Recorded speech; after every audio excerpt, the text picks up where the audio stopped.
సతీమణికి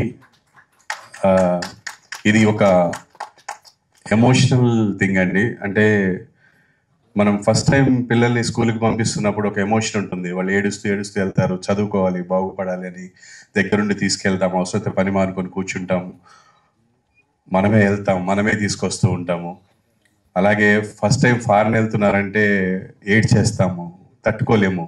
మనమే అనుకుంటాము వాడు బాగా చదువుకొని బాగుపడాలని పంపిస్తుంటాం, మనకే ఏడుపు వస్తుంది. అది ఏంటంటే అది ఆటోమేటిక్గా వచ్చేది. అది బిడ్డ దూరం అవుతున్నాడంటే అందులో నేను బాగా సెన్సిటివ్, పైకి కనపడేంత కరుకు కాదు. ఎవ్రీ టైం ఇంటికి వచ్చాను అంటే బాబు తిన్నాడా, పాప తిన్నదా, పడుకున్నారా, ఏం చేస్తున్నారు, ఇంకా పడుకోలేదా, విసిగిస్తుంటాను. అబ్బా నువ్వే చూసుకోవచ్చు కదా అని తను విసిగిస్తుంటాను నేను. అంటే నా ప్రాణం అంతా వాళ్ళ దగ్గరే ఉంటుంది. ఒకవేళ వాళ్ళు ఎక్కడికన్నా బయటికి వెళ్ళారంటే వచ్చే వరకు నాకు నిద్ర పట్టదు. అది నా వీక్నెస్. చాలాసార్లు మా అమ్మాయి కూడా అరుస్తారు, డాడీ ఏం చంపేస్తావు ఫోన్. నాకు తెలియాలి మీరు ఎక్కడున్నారు, ఎప్పుడు వస్తున్నారు, లేకపోతే నాకు నిద్ర పట్టదు. ఒక రకమైన పెయిన్, టెన్షన్ అందరికీ ఉంటుంది అనుకుంటే ఇలాగా తల్లిదండ్రులకి. అంటే ఇంకొకటి ఏంటంటే బయట లోకం బాగాలేదు, వీళ్ళు ఎక్కడుంటారో, ఎవరికి పలకరిస్తారో, ఏమవుతుందో, ఎవరు చేసింది వీళ్ళ మీదకి వస్తుందో, ఈ టెన్షన్స్ అన్నీ ఉంటాయి. అంటే ఏమి చేయకుండానే బిడ్డని విపరీతంగా ట్రోల్ చేసుకున్నారు. అంటే ఒక్కొక్కరికి వాళ్ళని తప్పుగా అనట్లేదండి. ప్రతి ఒక్కరికి వాళ్ళ ఉద్దేశం చెప్పే ఇది ఉంది. వాళ్ళకి డెఫినెట్గా వీడు ఫోర్స్ చూపించేట్టు అనిపించి ఉండొచ్చు, అని ఉండొచ్చు. But that is not the true. So అలాగా నా బిడ్డ ఈరోజు ఇండస్ట్రీకి వస్తున్నాడు అంటే నేను సినిమా ప్రొడ్యూస్ చేయాలి, సంపాదించాలి అని చేయలేదండి. ఈ సినిమా స్టార్ట్ అవడానికి ముఖ్య కారణం నా స్నేహితుడు వేణు అని, మణికొండలో మ్యాచ్ పాయింట్ అని మా గురువు గారు, ఆయన షటిల్ నేర్పిస్తారు. ఆయనకి వెరీ క్లోజ్ శ్రీనివాస్ మహత్. అండ్ నాకు కూడా చాలా, శ్రీనివాస్ ఫస్ట్ సినిమా కూడా నేను యాక్ట్ చేశాను. తన దగ్గర ఒక కథ ఉందన్న, చాలా బాగుందన్నాడు. విన్న తర్వాత ఫ్లాట్ అయిపోయాను. తర్వాత మా ఫ్యామిలీకి వినిపించాను, అందరూ బాగా నవ్వారు. అసలు ఎన్నిసార్లు 4 సిట్టింగ్స్, అంత సీనియర్ని 4 సార్లు చదివించుకున్నాం స్క్రిప్ట్ అంతా. బాగా నవ్వు వచ్చింది. దీన్ని ఎలాగైనా ప్రొడ్యూస్ చేయాలనుకున్నాం. అయితే సినిమాలాగా వెళ్ళాలి అంటే ఫుల్ ఫ్లెడ్జ్డ్గా ఇష్టమున్న ప్రొడ్యూసర్ రావాలి. ఆయన మళ్ళీ ఆయన స్టైల్లో వెళ్తే ప్రాబ్లం అయిపోతుంది అని నేను ఇక ప్రొడ్యూస్ చేద్దాం, మనమే చేద్దాము. బికాజ్ జనరల్ ఏ ఎక్స్పెక్టేషన్ లేకుంటే ఇప్పుడు ఏ సినిమా వెళ్ళినా పర్లేదు, ఇప్పుడు ఏమో ఇంతమంది కాచుకొని కూర్చున్నారు, ఇది ఏం చేశాడు, ఏం పీకాడు చూద్దామని. సో డెఫినెట్గా it should be good and family రావాలి. నేను మా అబ్బాయి అని చూసే ఒక 10%, 20% పీపుల్ అంతా కూడా ఫ్యామిలీ పీపుల్. వాళ్ళు చూసే సినిమా కొంచెం చూడబుల్గా ఫ్యామిలీ వచ్చి కూర్చొని చూసేలా ఉండాలి అని ఇదన్నీ ఆలోచించి శ్రీనివాస్ దగ్గర ఒక మంచి కథ తీసుకున్నాను. Thank you so much Srinivas, ఇంత మంచి కథని మాకు ఇచ్చినందుకు. And everything, story, screen play, dialogue అన్నీ తనే చేశాడు. ఈవెన్ తను ప్రతి మైన్యూట్ విషయం కూడా డార్లింగ్ ఇది చేద్దాం, ఇది చేద్దాం, ఇది చేద్దాం, ఏమైంది పక్క నుంచి అని వినిపిస్తుంది, టెన్షన్ వస్తుంది. ఏం భయపడకు, బాధపడకు. మనం ఎలా వచ్చాము ఇక్కడికి, మేమిద్దరం లవ్ మ్యారేజ్ చేసుకొని వచ్చామండి. ఆ రోజు మా దగ్గర 300 నుంచి 700 రూపాయలే ఉన్నాయి. ఇప్పుడు ఇంకా చాలా బాగున్నాము. దాని అంతటి కారణము నన్ను, నా వర్క్ని, నా టాలెంట్ని ఆదరించిన ప్రజలు అండ్ వాళ్ళ దాకా చేరవేసినటువంటి మీడియా. మీ అందరి దయతో, మీ అందరి ఎంకరేజ్మెంట్తో ఇక్కడ దాకా వచ్చాను. అదేం ప్రాబ్లం లేదు, ఆ టెన్షన్ కూడా ఎప్పుడు లేదండి. And we are very satisfied after output.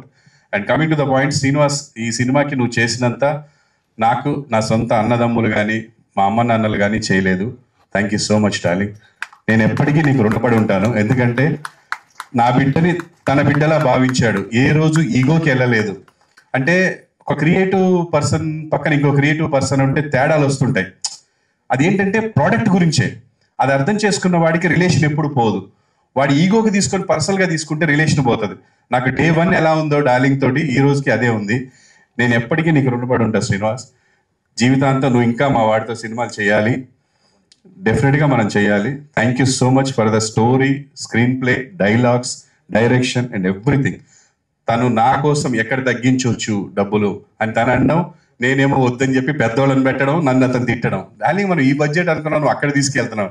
లేదు డార్లింగ్, ఫస్ట్ సినిమా క్వాలిటీ ఉండాలి, ఫస్ట్ చూడబుల్ ఉండాలి, స్టోరీ ఎలా ఉంది తర్వాత పెట్టగానే అది చీప్గా ఉండకూడదు అని చెప్పి నేను కొంచెం తనని బాగా హర్ట్ చేసిందంటే అనుకున్న బడ్జెట్ కంటే డబుల్ బడ్జెట్ చేశాను. నేనే చేశాను, 100% నేనే చేశాను. ప్రతిసారి తిట్టేవాడు, నేను నీకు ఒక మాట ఇచ్చినా దాటిపోయింది అని. కానీ ఏం చేస్తాను, నాకు మంచి టెక్నీషియన్ కావాలి, మంచిది కావాలన్నప్పుడు డబ్బులు అవుతాయి. సో అలాగే చేసుకుంటూ వచ్చాను. Thank you so much. ఈ సినిమాలో నేను స్పెషల్గా థ్యాంక్స్ చెప్పాలి అంటే ఇద్దరు. ఒకటి నా భార్య, గుండె ధైర్యంతో ఏది అడిగినా సరే, ఆ స్థలం అడిగినా, ఈ స్థలం అడిగినా, ఉంటున్న ఇల్లు అడిగినా, ఏది అడిగినా సరే నాకు ఇచ్చేసింది. అది కూడా తను కూడా వాళ్ళ బిడ్డ టాలెంట్ చూసే ఇచ్చింది తప్ప ఏదో కాకి పిల్ల కాకి ముద్దు అన్నట్టు కాకుండా, నా బిడ్డ హార్డ్ వర్క్, వాడి సిన్సియారిటీ, వాడి టాలెంట్ అన్ని చూసే మనం ఈ ధైర్యం చేశాము. అందులో ఎటువంటి డౌట్ లేదు, ఎటువంటి రిగ్రెట్స్ లేవండి. ఒక ఆడిషన్ లాగా ఉంటుంది సినిమా మీకు. అంటే వీడు ఏం చేయగలడు, ఒక పేదాస్ చేయగలడా, లేకపోతే డ్రామా చేయగలడా, కామెడీ చేయగలడా, ఎనర్జీయా, డ్యాన్సా, ఫైట్సా, దిల్ రాజు గారు చెప్పినట్టు డ్యాన్స్ వేణుమా డ్యాన్స్ ఇరుకు, సాంగ్స్ వేణుమా సాంగ్స్ ఇరుకు, డ్రామా వేణుమా డ్రామా ఇరుకు అన్నట్టు అన్నీ ఉంటాయి ఇందులో. సో డెఫినెట్గా చాలా బాగా చేశాడు. I'm really proud of you Chandrahas. నీ వల్ల నాకు ఇంత డబ్బు పోయింది అనే పరిస్థితి కాకుండా నేను పెట్టిన డబ్బుకి సార్థకత చేశావని మనస్ఫూర్తిగా చెప్తున్నాను. ఎక్సలెంట్. నీ మీద ఇంత కాదు, ఇంతకంటే డబల్ డబ్బు పెట్టినా బాధపడ్ను. నీ హార్డ్ వర్క్ ఇదంతా చూసిన తర్వాత ఐఎమ్ వెరీ హ్యాపీ. అది కంటిన్యూ చేయమని కోరుకుంటున్నాను అందరి తరఫున. స్పెషల్గా ఏ ఇండస్ట్రీలో అయినా, ఏ సెలబ్రిటీ అయినా, ఎక్కడైనా సరే వాళ్ళకు ఒక లైఫ్, ఒక హోదా రావాలంటే ప్రజలు ఆదరించాలి. ప్రజలు ఆదరిస్తేనే ఎవరికైనా సరే లోకంలో ఒక పేరు వస్తుంది, ఒక బిరుదు వస్తుంది, ఒక స్టేజ్ వస్తుందండి. అలా నన్ను ఈ మాత్రం ఈ స్టేజ్కి తీసుకొచ్చిన ప్రజలందరికీ నేను జీవితాంతం రుణపడి ఉంటాను. అండ్ ఆ ప్రజలు ఆదరించాలి అంటే వాళ్ళ దగ్గరికి చేరవేసేది, వాళ్ళ దగ్గరికి తీసుకెళ్లేది మీడియా వాళ్ళు.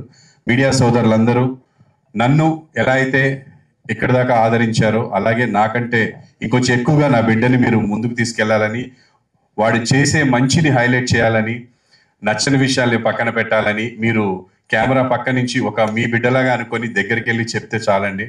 నచ్చే విషయాల్ని అందరికీ చెప్పండి, నచ్చని విషయాల్ని వాడికి చెప్పండి. డెఫినెట్గా తీసుకుంటాం. మీరందరూ మా family, we are all one family. And ఫైనల్గా సినిమా బతకాలి. సినిమాని అందరు చూసి మీకు ఎలా అనిపిస్తే అలా చెప్పండి. సూపర్ ఉందని చెప్పమనట్లేదు, మీకు ఎట్లా అనిపించిందో సినిమా చూసి చెప్పండి. అందరూ చూసి సినిమాని అందరూ ఎంకరేజ్ చేయాలని. ఇంకా చాలా విషయాలు ఉన్నాయి, అవన్నీ టీజర్లో కాదు, ప్రీ రిలీజ్లో మాట్లాడదామండి. Thank you so much one and all. ఈ సినిమాలో యాక్ట్ చేసిన హీరోయిన్స్ కానీ, ముఖ్యంగా మురళీధర్ గారు ఫాదర్ క్యారెక్టర్ చేశారు, DJ Tillu father. And Sujatha గారు, మధునందన్ చాలా కోఆపరేట్ చేశాడు. అలాగే నా ఫ్రెండ్ సమీర్, వీళ్ళందరూ ఎంతో మంది అంటే ఆర్టిస్టులు. నేను ఒక ఫోన్ చేస్తే, అండ్ టెక్నీషియన్స్ మార్తాండికే వెంకటేష్ గారు, అండ్ అస్కర్ అలీ మా కెమెరామెన్, శేఖర్ మాస్టర్, బాబా భాస్కర్, స్వర్ణ మేడం, సాగర్ గారు, అండ్ ఫైట్ మాస్టర్స్ అందరూ, పెద్ద పెద్ద సీనియర్స్ అందరూ నేను అడిగానే వచ్చి నా బిడ్డని ఆశీర్వదించి వాళ్ళ సొంత బిడ్డలా ఫీల్ అయ్యి ఈ సినిమాని బాగా చేశారండి. ఐఎమ్ వెరీ సాటిస్ఫైడ్ సినిమా చూసిన తర్వాత. సో ఫుల్ ఫన్ ఉంటుంది, ఫ్యామిలీతో వెళ్ళి హ్యాపీగా చూసే సినిమా. చూడండి, ఎంజాయ్ చేయండి, ఎంకరేజ్ చేయండి. Thank you so much. Madam ఏమైనా మాట్లాడతారా? దసరాకి మనకి దసరా వస్తుంది, కానీ ముందుగానే 4th దసరా వచ్చేస్తుందండి. ఎందుకంటే అక్టోబర్ 4th రామ్నగర్ బన్నీ వస్తుంది. నేను అమ్మగా అందరు అమ్మల్ని కోరుకుంటున్నాను, మీ ఫ్యామిలీలో ఫస్ట్ ఇదే చెప్పండి, 4th ఒక్కళ్ళని పంపించండి. ఫస్ట్ నచ్చితే ఫ్యామిలీ మొత్తం వెళ్ళిపోండి. అదే నేను నా సైడ్ నుంచి అమ్మగా కోరుకుంటున్నాను. All the very best team అందరికీ. థ్యాంక్ యూ అండి. మీడియా మిత్రులు వచ్చి మా ఫ్యామిలీ అడగంగానే వచ్చి మంచి న్యూస్ని జనాల్లో స్ప్రెడ్ చేస్తున్నందుకు very big thanks to media అండి. చాలా హ్యాపీగా ఉంది మమ్మల్ని. ఇది మా ఫ్యామిలీ వర్క్ కాదండి, టీం వర్క్ ఇది. మా ఏ టెక్నీషియన్ లేకపోతే మా సినిమా ఇంత బాగా రాదు. సెట్ బాయ్ దగ్గర నుంచి, ప్రొడక్షన్ బాయ్ దగ్గర నుంచి, ప్రొడ్యూసర్ వరకు డే 1 నుంచి మేము ఎట్లా కష్టపడుతున్నామో ఈ రోజు వరకు అట్లే కష్టపడ్డామండి. ఆ మంచి ప్రోడక్ట్ని అక్టోబర్ 4th మీ ముందుకు పెడుతున్నాము. రిజల్ట్స్ మీరే చెప్పాలి. మేమైతే మా తరపు నుంచి మేము చాలా కష్టపడి మీ ముందు పెట్టాము, ఎగ్జామ్ రాసాము. రిజల్ట్స్ మాత్రం మీరే ఇవ్వాలి. నేను ఒక తల్లిగా అర్థిస్తున్నాను, అంతే. థ్యాంక్ యూ అనండా. ఇది బాధ కాదు, ఆనంద బాష్పాలు. మీరు మరి తప్పుగా అనుకోకండి, ఆనందంతో ఏడుపు వచ్చేస్తుంది దానికి. అండ్ చిన్ను నాన్న, నా కొడుకు అని చెప్పట్లేదు, నీకు దిష్టి రోజు నా దిష్టే తగులుతుంది. నీకు అంత బాగా చేసావురా నువ్వు. థ్యాంక్ యూ సో మచ్ నాన్న.